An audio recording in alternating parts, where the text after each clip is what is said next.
Bismillahirrahmanirrahim. Assalamualaikum warahmatullahi wabarakatuh. Gimana kabarnya teman-teman semua? Semoga dengan pagi yang cerah ini teman-teman makin semangat dalam belajar dan juga makin semangat dalam setiap hal yang dilakukan di hari ini. Oke, baiklah teman-teman, sebelum kita masuk ke pembelajaran, sebaiknya saya perkenalan diri dulu ya. Perkenalkan, nama saya Febiani. Saya adalah salah satu mahasiswa di Universitas Islam Negeri Maulana Malik Ibrahim Malang. Di sana saya mengambil jurusan PGMI. Nah, baiklah teman-teman, kali ini kita akan diskusi atau kita akan belajar tentang sejarah bilangan. Gimana sih? Emang ada ya sejarah bilangan gitu? Ada teman-teman.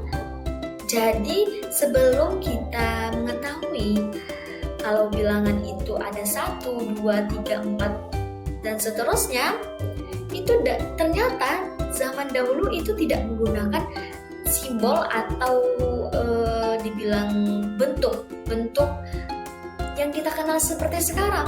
Enggak, dahulu itu menggunakan simbol-simbol yang menurut kita itu aneh.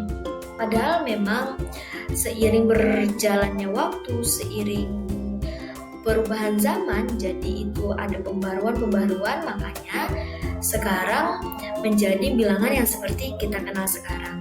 Nah, gimana sih apa saja bentuk-bentuk simbol bilangan di zaman dahulu tersebut? Mari kita belajar bersama. Nah, sejarah yang pertama kita bahas adalah sejarah bilangan Romawi. Mungkin teman-teman gak asing lagi ya sama bilangan Romawi ini. Mungkin teman-teman adalah salah satu atau salah seorang yang sering menggunakan penulisan bilangan Romawi ini. Bilangan Romawi ini juga digunakan dalam nama-nama tokoh yang kadang ada beberapa. Jadi cara membedakannya yaitu dengan menaruh atau meletakkan angka Romawi di belakang nama tokoh tersebut. Atau biasanya kita gunakan dalam penomoran kelas. Nah, itu adalah contoh bilangan Romawi. Nah teman-teman, saya bacakan sedikit sejarah tentang bilangan Romawi. Bilangan Romawi ini merupakan sistem penomoran yang berasal dari Romawi kuno. Nah, sistem angka bilangan Romawi ini diturunkan dari angka Etruskan kuno, yaitu yang diadaptasi dari simbol etik Yunani. Nah, angka ini pada kenyataannya berasal dari torehan-torehan pada tongkat hitungan yang digunakan para pengembala Italia dan Dalmasia hingga pada abad ke-19. Namun ada beberapa penyebab kenapa bilangan Romawi ini tidak digunakan lagi itu atau dibilang cacat, itu karena bilangan Romawi ini tidak mengenal angka 0. Jadi dalam sistem penulisannya mereka tidak menggunakan angka-angka 0. Nah, sistem penomoran bilangan Romawi itu menggunakan huruf Latin, huruf-huruf yang kita kenal seperti sekarang. Mereka menggunakan huruf-huruf itu untuk melambangkan angka numerik. Nah, teman-teman semua, berikut ini di dalam tabel itu adalah lambang-lambang bilangan yang digunakan oleh bangsa Romawi ketika menuliskan bilangan.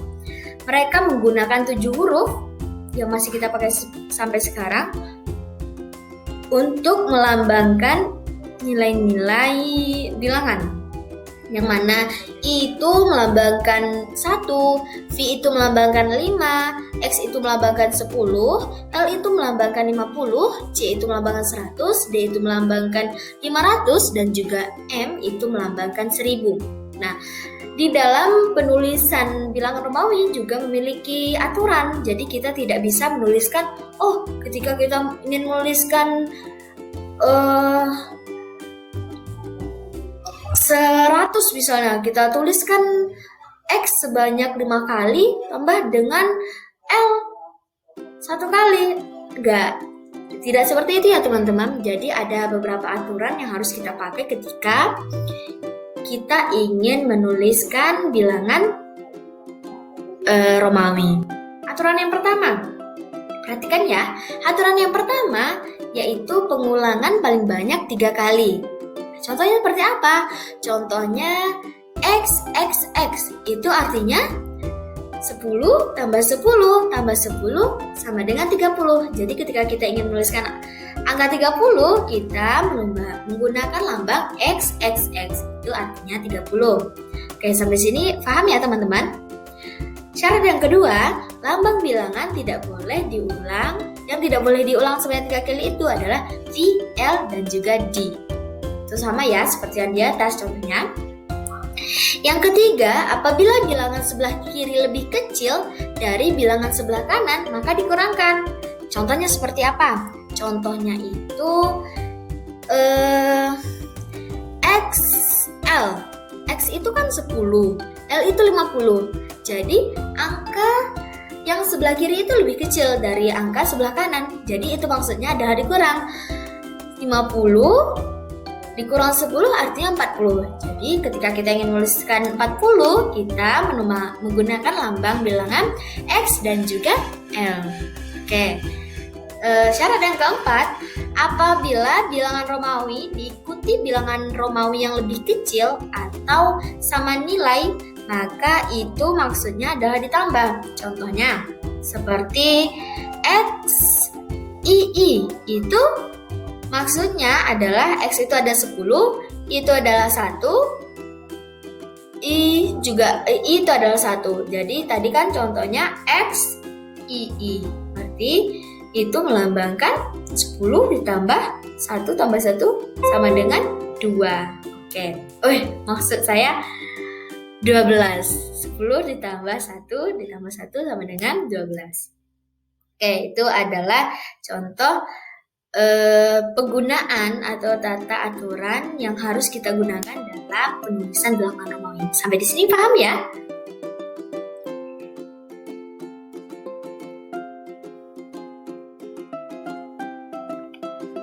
Nah, berikut ini ada contoh soal ya yang akan kita kerjakan bareng-bareng.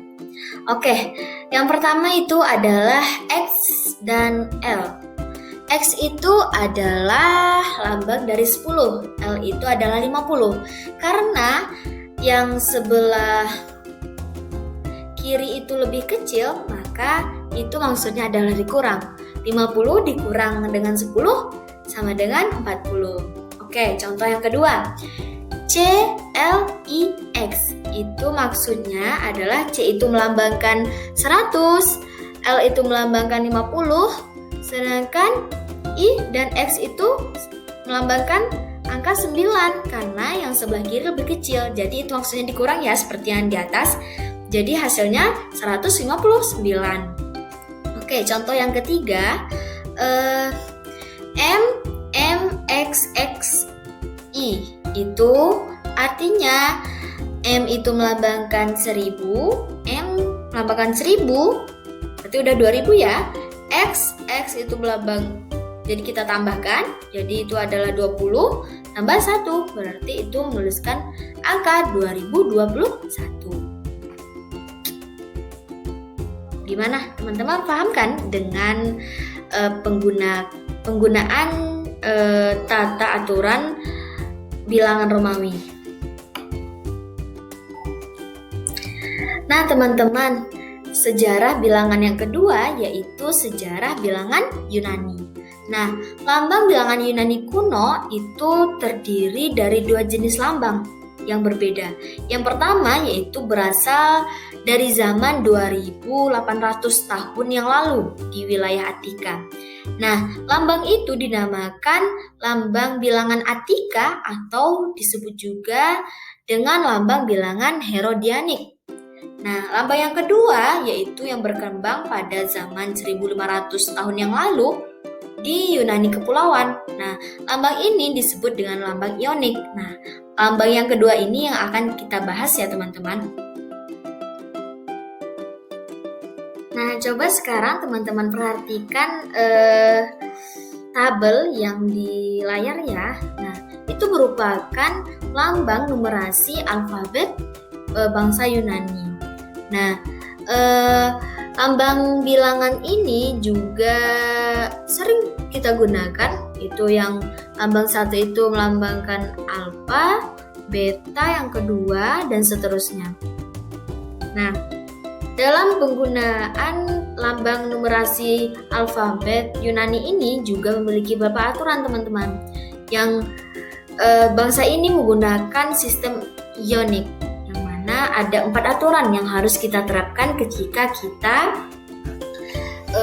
ingin menuliskan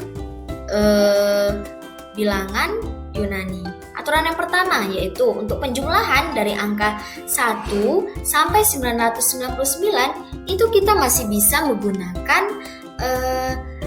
angka atau lambang seperti yang di tabel. Itu kita masih bisa menggunakan, kita hanya tinggal memasukkan huruf sesuai dengan lambangnya. Misalkan kita menuliskan 21, berarti lambangnya yaitu beta dan juga alfa, itu artinya 21. Oke, sampai di sini paham ya? Untuk aturan yang kedua, untuk angka ribuan itu menggunakan aksen. Jadi, ketika kita ingin menggunakan menuliskan ribuan, itu kita harus menambahkan aksen petik atas itu. Misalnya kita ingin menuliskan 1000, berarti alfa, aksen, berarti itu artinya 1000. Oke, untuk yang ketiga, untuk 10.000 itu menggunakan huruf M. Jadi kita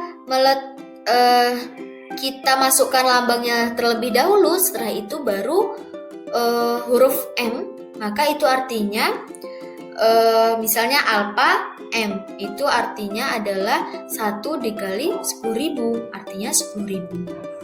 Oke, seperti itu ya teman-teman. Untuk yang keempat, itu perpangkatan 10.000 menggunakan M myriad ganda. Oke, yang M tadi itu bacaannya myriad ya teman-teman, myriad.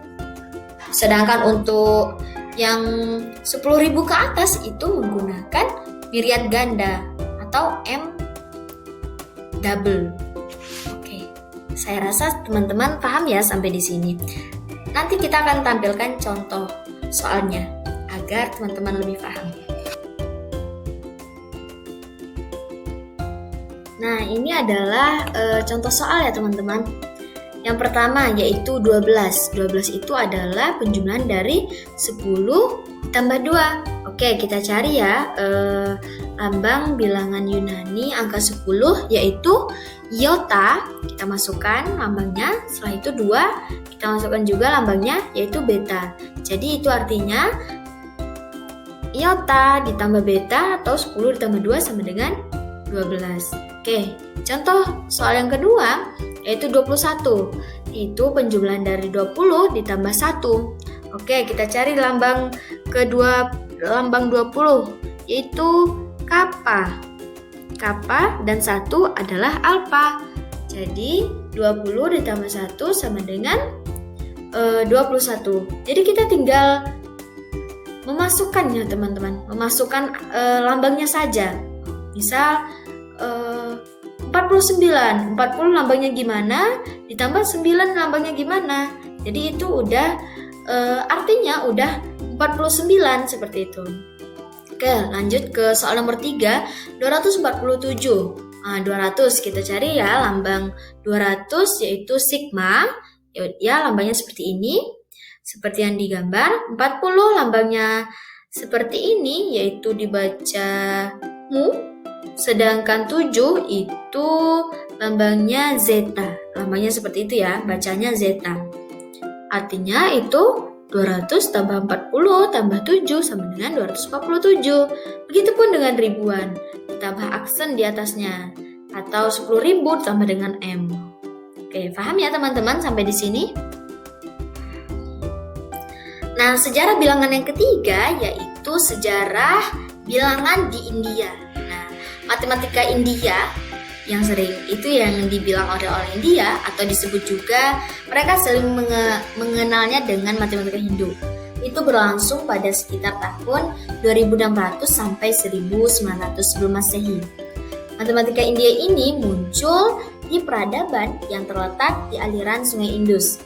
Nah, mereka ini mengenal sistem numerasi atau sistem angka ya teman-teman. Nah, ketika bilangan India ini dibawa ke Arab, Jadi namanya tuh berubah teman-teman. Jadi dari yang biasanya di India dibilang angka Hindu, ketika di Arab itu mereka mengenal dengan angka Arab. Dan sebenarnya jika kita lihat dari simbolnya di matematika India itu ada beberapa simbol yang sedikit mirip dengan simbol-simbol yang digunakan oleh orang Arab. Nah, di bilangan India ini juga adalah masa yang pertama kali itu ditemukannya angka 0. Jadi sebelum-sebelumnya itu belum ditemukan, 0 itu belum ditemukan. Jadi di saat inilah baru ditemukannya angka 0. Tapi itu juga melalui beberapa tahapan ya teman-teman. Ada beberapa perubahan dari dia itu, kalau nggak salah ada 3 yang nanti akan kita bahas setelah ini. Baru ditemukannya angka 0. Nah, ini adalah beberapa perubahan yang terjadi pada sistem bilangan India. Yang pertama yaitu mereka menamakan dengan angka Brahma, yang merupakan angka yang digunakan bahasa India sekitar pertengahan abad 3-4 Masehi. Bentuknya seperti yang digambar. Nah, di situ kan belum ada angka 0 ya, belum terlihat angka 0-nya. Begitupun dengan perubahan yang kedua, yaitu disebut dengan angka Gupta yang dikembangkan pada abad 4-6 Masehi. Lambangnya juga belum ditemukan angka 0. Jadi lambangnya cuma perbedaan simbolnya saja dari angka Brahma dan juga angka Gupta, itu hanya perbedaan simbolnya saja. Nah, perubahan bilangan India yang ketiga yaitu yang diberi nama angka Nigari yang terjadi pada abad ke-7. Nah, disinilah awal angka 0 ditemukan. Teman-teman bisa lihat di layar, itu di tabel adalah simbol-simbol angka 1 sampai angka 10 ya teman-teman. Kita bisa menuliskan angka 10 juga pas ketika abad ke-7 Masehi ini. Nah, tata cara dalam penulisan bilangan India itu sebenarnya sama seperti bilangan-bilangan sebelumnya. Ketika kita ingin menuliskan sesuatu angka, misalnya 89, kita cukup menuliskan itunya saja. Lambang yang pertama, setelah itu lambang yang kedua. Seperti itu. Seperti contoh yang di bawah, yang di layar saya berikan yaitu 547. Kita letakkan lambang 500, kita letakkan lambang 4, setelah itu kita letakkan lambang 7, itu ada di 547. Seperti itu seterusnya. Itu adalah bilangan tata cara penulisan bilangan India. Nah, saya harap teman-teman paham ya dengan apa penjelasan saya. Jika ada yang salah, saya mohon maaf.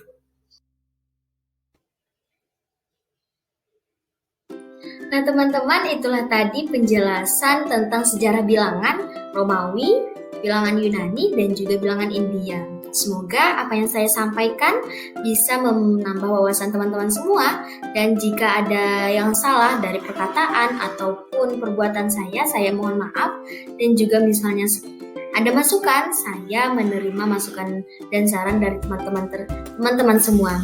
Saya mohon undur diri. Semoga kita bertemu lagi di lain waktu. Sekian, terima kasih. Assalamualaikum warahmatullahi wabarakatuh.